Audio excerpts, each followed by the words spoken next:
Hello everyone, I'd like to welcome you to your second week of COM 101, Communication First Year Introduction. I'd also like to thank your professor, Dr. Henderson, for allowing me the opportunity to come and speak with the class today. I'm Michael Morgan and I've taught here at UMass since 1983. My interest in communication started many years ago while I was studying for my undergraduate degree at New College in Florida. After I obtained my bachelor's in communications, I went on to get both my master's and doctorate in communication from the University of Pennsylvania. You see, for me, communications became more than just a major. Studying communications actually helped shape my path in life. Today, I'm going to talk to you about a theory that I've studied the majority of my life, cultivation theory. I've had the pleasure of working with its creator, George Gerbner, on numerous occasions throughout my career. Gerbner revealed many years ago that the family and community-based storytelling process that was part of society for centuries was well on its way to becoming extinct. He felt children no longer learned about the world from stories told to them by their elders. Instead, they looked to the media to teach them about society. Think about it for a second. So many of what people know about the world is learned from television and its stories. In the late 1960s, while working on a project about media, Gerbner came up with the idea of cultivation analysis. This idea would go on to birth cultivation theory.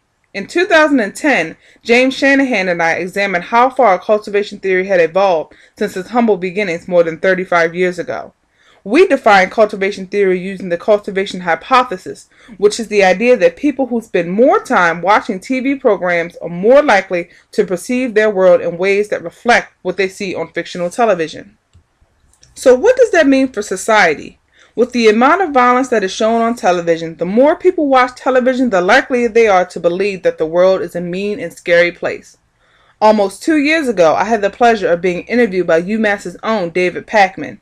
In that interview, I mentioned that every hour there are 5 to 6 acts of violence portrayed on television, and 70% of characters each week are involved in some form of violence.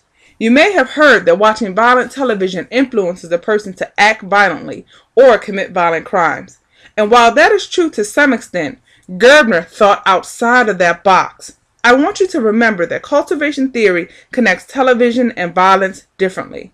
On David's radio show, I revealed that more people on television suffer from violence than actually commit violent acts. On any given television drama, you may have one serial killer who kills 5 or 6 victims. Rather than associate themselves with the perpetrator, people are likely to associate themselves with the victims. I went on to mention that if everyone mimicked the violent behavior that they saw on television, we'd all be goners by now. As you can see, we're all still here. But those who watch a lot of television might be here living in fear. By a show of hands, how many of you watch television? Okay, I see a lot of hands went up. Anne Griffin notes in his book on communication theory that if you watch at least 4 hours or more of television each day, you are considered a heavy viewer. Would it surprise anyone if I said that heavy viewers are more likely than other viewers to believe that the world is a dangerous place? It just seems like the logical assumption, am I right? The more television a person watches, the more likely they are to fall victim to the mean world syndrome. Gerbner felt that people experience the mean world syndrome after long-term television exposure leads them to form the perception of a mean, scary, and dangerous world.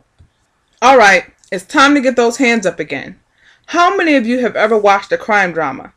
This means you've watched a Law and Order and it doesn't matter which one. How about CSI, NCIS, Cold Case, or Criminal Minds? Did you know that you may be getting ideas about the world around you just by watching those dramas? Trust me, I'm not saying you're ready to kill anyone, but I want you to think about this. You've just watched different characters get raped on Law and Order SVU, assaulted on CSI, murdered on Criminal Minds, and kidnapped on Cold Case, all while walking innocently down the street. You start to think to yourself, hey, this person had some really bad things happen to them while walking down the street. I walked down the street too, you know. That could have been me. Boom. Enter the thoughts of you living in a mean and scary world. You begin to fear the world around you, and it's not because of what actually goes on in the world, but rather what you've witnessed on television or what you've seen on the news. Gerbner stated in 1999 that heavy viewers are more likely to overestimate their chances of being victims of violence than other viewers. Heavy viewers assume their neighborhoods are unsafe and that crime is running rampant based on what they see on television. I've studied cultivation theory most of my life, and now it's time to pass the torch. In this audience is a sea of young scholars who are capable of bringing this theory to the next level.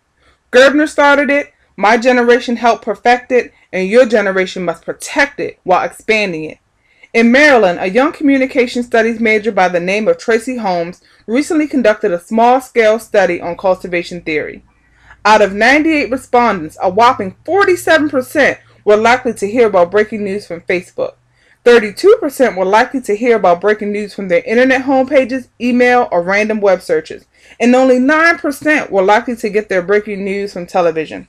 Of the 100 people surveyed, more than half received their daily news from either Facebook or another internet source.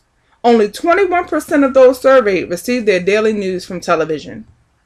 Two of the most telling results of Holmes' survey focused on how certain media shapes a person's perception of the world around them. The majority of people felt that the internet helped to shape their perception of the world more than television. A remarkable 91% of the 100 people surveyed felt as though the internet and all its websites are more effective than television at spreading information. When Gerbner developed cultivation theory, television began to topple storytelling, radio, and print to become the most popular way for society to tell its stories and convey information.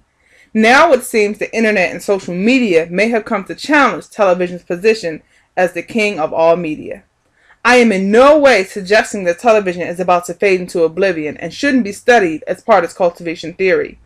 Television is still a very powerful and popular media outlet and remains at the heart of the theory. What I am suggesting is that new channels of communication are out there and deserve to be applied to cultivation theory as well. A recent article on social networking and cultural adaptation by Steven Croucher suggested that many cultures form their opinions about the world based on what they view on television. Croucher explained how the internet and social media have recently become media through which people experience cultivation. During a 2011 segment on Office Hours Conversation from Marcus College, Croucher suggested that the days of reading the morning paper and watching the news on television are fading because more people are getting their news online using laptops and smartphones. Croucher's notion is supported by the study conducted by Holmes. Times are changing, and so must the communication scholar. Cultivation theory is important because it reflects how our society works. Cultivation theory can be applied to why people have multiple padlocks on their doors. Many people in society have fallen victim to the mean world syndrome and are simply afraid. Cultivation theory is enduring because of its ability to evolve with the trends in mass communication. It just needs someone like you to ensure evolution does happen. As new communication majors, I want you to think about studying this theory in depth because of how it influences mass communication and society as a whole. People who watch a lot of television are more likely to see the world as a dangerous and violent place.